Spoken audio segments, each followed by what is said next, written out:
Hello friends, welcome to Revathi சமையலறை recipes. இன்றைக்கி நம்ம இந்த வீடியோவில் என்ன பார்க்க போகிறோன்னா, ஹோட்டல் ஸ்டைல்லே நம்ம வீட்டிலே எப்படி பன்னீர் பட்டர் மசாலா செய்கிறதுன்றதை தான் நம்ம பார்க்க போகிறோம். இது பார்த்திங்கன்னா ரொம்பவே டேஸ்டியானது, ஹெல்த்தியானது கூட. குழந்தைங்களுக்கு இது கொடுத்தோம்னா இதில் நம்மளுக்கு கால்சியம் சத்து இருக்கனால அதுங்களுக்கு உடம்புக்கு ரொம்பவே நல்லது. இது மாதிரி செஞ்சு கொடுத்திங்கன்னா அவங்க அடிக்கடி விரும்பி கேட்பாங்க. அதை இது எப்படி செய்கிறதுன்னு பார்க்குறதுக்கு முன்னாடி என் சேனலை சப்ஸ்கிரைப் பண்ணாதவங்க சப்ஸ்கிரைப் பண்ணிக்கங்க. மறக்காமல் பக்கத்தில் இருக்க பெல் பட்டனை கிளிக் பண்ணிக்கங்க. அப்போ தான் நான் போடுற வீடியோ உடனே உங்களுக்கு வரும். வாங்க இது எப்படி செய்கிறதுன்னு பார்க்கலாம். முதல்ல இதுக்கு தேவையான மசாலாவை நம்ம ரெடி பண்ண போகிறோம். அதுக்கு அடுப்பில் பார்த்திங்கன்னா கடாய் வச்சுருங்க. அதில் ஒரு 2 டீஸ்பூன் எண்ணெய் ஊற்றிக்கலாம். அதே போல் ஒரு 2 டீஸ்பூன் வெண்ணெய் சேர்த்திக்கலாம். சேர்த்திட்டு அதில் பார்த்திங்கன்னா நான் ஒரு 3 பெரிய வெங்காயம் மீடியம் சைஸ் வெங்காயம் நான் கட் பண்ணி வச்சுருக்கேன். இது நான் வதக்கிறதுனால கொஞ்சம் பெரிய சைஸாக தான் நான் கட் பண்ணியிருக்கேன். இப்போ வெங்காயத்தை நல்லா வதக்கிக்கலாம். ரொம்ப வதக்கணும்னு அவசியம் இல்லை. வெங்காயம் ஓரளவுக்கு வதங்கி ஒரு மாதிரி கண்ணாடி மாதிரி இருக்கும் பாருங்கள், அது வரைக்கும் நம்ம வதக்கிக்கலாம். இப்போ பார்த்திங்கன்னா வெங்காயம் கண்ணாடி பதத்துக்கு வதங்கிருச்சு. அடுத்து அதில் பார்த்திங்கன்னா நம்ம மசாலாலாம் சேர்த்திக்கலாம். ஒரு பிரியாணி இலை, அதுலேயே ஒரு 2 பட்டை, 2 ஏலக்காய், இது எல்லாமே போட்டு எண்ணெயில் லைட்டாக வதக்கினா போதும். அடுத்து அதில் இஞ்சி ஒரு இன்ச்சு அளவு சின்னதாக கட் பண்ணி வச்சுருக்கேன். ஒரு 10 பல் பூண்டு, இது எல்லாமே போட்டு நம்ம அந்த எண்ணெயில் லைட்டாக வதக்கிக்க போகிறோம். இஞ்சியும் பூண்டும் ஓரளவுக்கு வதங்கிருச்சு. அடுத்து அதில் பார்த்திங்கன்னா ஒரு 6-7 முந்திரி நம்ம அதில் சேர்த்திக்கலாம். சேர்த்திட்டு அதையும் நம்ம அதில் வதக்கிக்க போகிறோம். அடுத்து அதில் பார்த்திங்கன்னா நான் ஒரு 5 தக்காளி கட் பண்ணி வச்சுருக்கேன். இந்த பன்னீர் பட்டர் மசாலாவுக்கு முக்கியமாக நம்ம சேர்க்க போகிறது இந்த தக்காளி தான். ஏன்னா மெயினாக தக்காளியில் தான் செய்வாங்க. நம்ம நம்மளோட டேஸ்ட்டுக்காக நம்ம அதில் வெங்காயமும் நம்ம ஆட் பண்ணுறோம். அடுத்து இந்த தக்காளி வதங்கிறதுக்காக நான் அதில் லைட்டாக உப்பு சேர்த்திக்கிறேன். பின்னாடி மறுபடியும் உப்பு தேவைப்படுதா என்னன்னு பார்த்துட்டு நம்ம அதுக்கு தகுந்த மாதிரி சேர்த்திக்கலாம். இப்போ இந்த தக்காளி நம்ம நல்லா வதக்கிக்க போகிறோம். நல்லா அது குழஞ்சி நல்லா பேஸ்ட் மாதிரி ஆகிற மாதிரி நம்ம வதக்கிக்கலாம். இப்போ தக்காளி நல்லா வதங்கிருச்சு.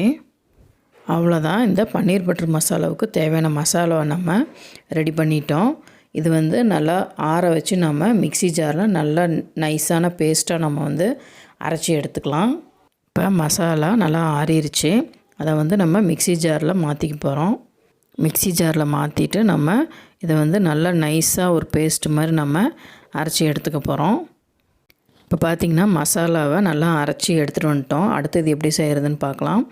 அதுக்கு அடுப்பில் கடாய் வச்சுருக்கேன். அதில் ஒரு 3 டீஸ்பூன் அளவு நம்ம பட்டர் சேர்த்திக்க போகிறோம். ஏன்னா இது ஃபுல் அண்ட் ஃபுல் நம்ம பட்டரில் தான் செய்ய போகிறோம்.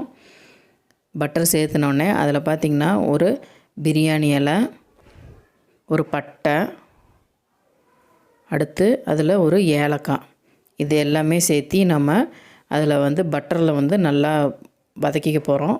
வதக்குனதுக்கப்புறம் அதில் பார்த்திங்கன்னா காரத்துக்கு தகுந்த மாதிரி உங்களுக்கு எவ்வளோ காரமோ அதுக்கு தகுந்த மாதிரி போட்டுக்குங்க.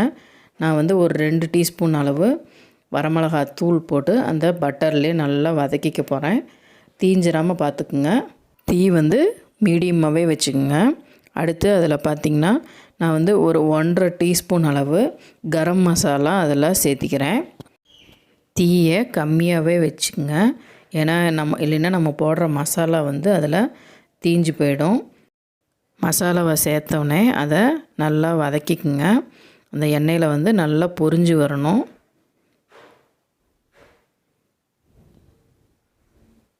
இப்போ பார்த்திங்கன்னா நல்லா பொரிஞ்சு மசாலா பச்சை வாசம்லாம் போயிடுச்சு. அடுத்து நம்ம அதில் அரைச்சி வச்சுருந்தோம் இல்லையா மசாலா, அதை நம்ம அதில் சேர்த்திக்க போகிறோம்.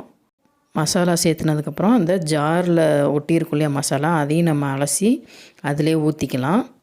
இப்போ இந்த மசாலாவுக்கு தேவையான அளவு நம்ம தண்ணி சேர்த்திக்கலாம். ஏன்னா ரொம்ப கெட்டியாக இருக்கு இல்லையா. இப்போ நம்ம எந்த அளவுக்கு நம்மளுக்கு தேவையோ அந்த அளவுக்கு நம்ம தண்ணி ஊற்றிக்கலாம். நம்ம ஏற்கனவே மசாலாலாம் வதக்கி தான் நம்ம அரைச்சிருக்கோம். அதனால் ரொம்ப தண்ணி ஊற்றணும்னு அவசியம் இல்லை. இப்போ இந்த குழம்புக்கு தேவையான உப்பு சேர்த்திக்கலாம். இப்போ மசாலா பார்த்திங்கன்னா நல்லா கொதிக்க ஆரம்பிச்சிச்சு. இப்போ இது ஒரு 5 நிமிஷம் நல்லா கொதிக்க விட்டுக்கலாம். நம்ம போட்ட மிளகாத்தூள், கரம் மசாலா ஸ்மெல்லெல்லாம் நல்லா போகணும். இப்போ பார்த்திங்கன்னா ஓரளவுக்கு நல்லா கொதித்து குழம்பு வந்து கெட்டியாகிடுச்சு. அடுத்து இதில் நாட்டு சர்க்கரை ஒரு 2 டீஸ்பூன் சேர்த்திக்கலாம். நான் வந்து நாட்டு சர்க்கரை சேர்க்குறேன். உங்கள்கிட்ட வெல்லம் இருந்தாலும் சேர்த்திக்கலாம், சர்க்கரை இருந்தாலும் சேர்த்திக்கலாம். எது இருக்கோ நீங்கள் அது சேர்த்திக்கிங்க. இப்போ இதை சேர்த்திட்டு நல்லா கலந்து விட்ருங்க. கலந்து விட்டு ஒரு 5 நிமிஷம் வந்து கொதிக்க வச்சுருங்க. இப்போ பாருங்கள், ஓரளவுக்கு குழம்பு வந்து நல்லா திக்காயிருச்சு. அடுத்து நம்ம அதில் பன்னீர் சேர்த்திக்கலாம். இது வந்து 200 கிராம் அளவு பன்னீர் நான் வந்து சின்ன சின்ன பீசஸாக கட் பண்ணி வச்சுருக்கேன். உங்களுக்கு எந்த மாதிரி ஷேப் வேணுமோ நீங்கள் அந்த மாதிரி நீங்கள் கட் பண்ணிக்கலாம். இப்போ இந்த பன்னீர் எல்லாம் நம்ம வந்து இந்த குழம்புல சேர்த்திடலாம். சேர்த்திட்டு லைட்டாக மிக்ஸ் பண்ணிடுங்க. ரொம்ப போட்டு கலக்க வேண்டாம். லைட்டாக கலந்து விட்டுட்டு நம்ம வந்து சிம்லேயே வந்து ஒரு 5 மினிட்ஸ் வச்சுருக்கலாம். இப்போ பார்த்திங்கன்னா 5 நிமிஷம் ஆயிடுச்சு. அடுத்து நம்ம இதில் பன்னீர் பட்டர் மசாலாவுக்கு முக்கியமான ஒரு பொருள் நம்ம சேர்க்க போகிறோம். அது என்னன்னு பார்த்திங்கன்னா கசூரி மேத்தி தான். இதுதான் வந்து அதுக்கு அந்த ஹோட்டல் ஸ்டைலில் வர ஸ்மெல் கொடுக்கறது. அது பார்த்திங்கன்னா நான் 2 டீஸ்பூன் எடுத்துக்கிட்டேன். அதை வந்து அப்படியே போடக்கூடாது. அதை வந்து நல்லா கையில் வந்து உள்ளங்கையில் வச்சு நல்லா கசக்கிடுங்க. கசக்கிட்டு நம்ம போட்டோம்னா அதோடய ஃப்ளேவர் எல்லாம் நல்லா குழம்புல இறங்கும். இப்போ பார்த்திங்கன்னா அந்த நம்ம ஹோட்டலில் வாங்குகிற அந்த ஸ்மெல் வந்து நம்மளுக்கு அப்படியே கிடைக்கும். இப்போ நல்லா மிக்ஸ் பண்ணிடுங்க. ரொம்ப நேரம் கொதிக்கணும்னு அவசியம் இல்லை. அவ்வளோதான், நம்ம குழம்பு ரெடி ஆயிடுச்சு. ஃபைனலாக இறக்க போகிறதுக்கு முன்னாடி நம்ம அதில் 1 டீஸ்பூன் அளவு வெண்ணெய் சேர்த்திக்கலாம்.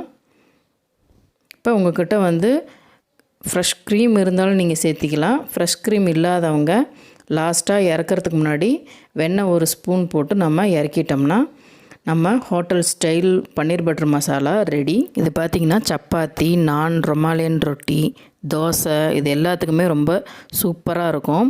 இது மாதிரி குழந்தைங்களுக்கு செஞ்சு கொடுத்திங்கன்னா அவங்க விரும்பி சாப்பிடுவாங்க. அதோட இது ரொம்பவும் ஹெல்த்தியானது கூட. இதே மாதிரி நீங்களும் உங்கள் வீட்டில் செஞ்சு சாப்பிட்டு பார்த்துட்டு எப்படி இருந்ததுன்னு எனக்கு கமெண்ட் பண்ணுங்கள். மறக்காமல் ரேவதி சமையலர் ரெசிபீஸ் சேனலுக்கு சப்ஸ்கிரைப் பண்ணுங்கள். தேங்க்ஸ் ஃபார் வாட்சிங்.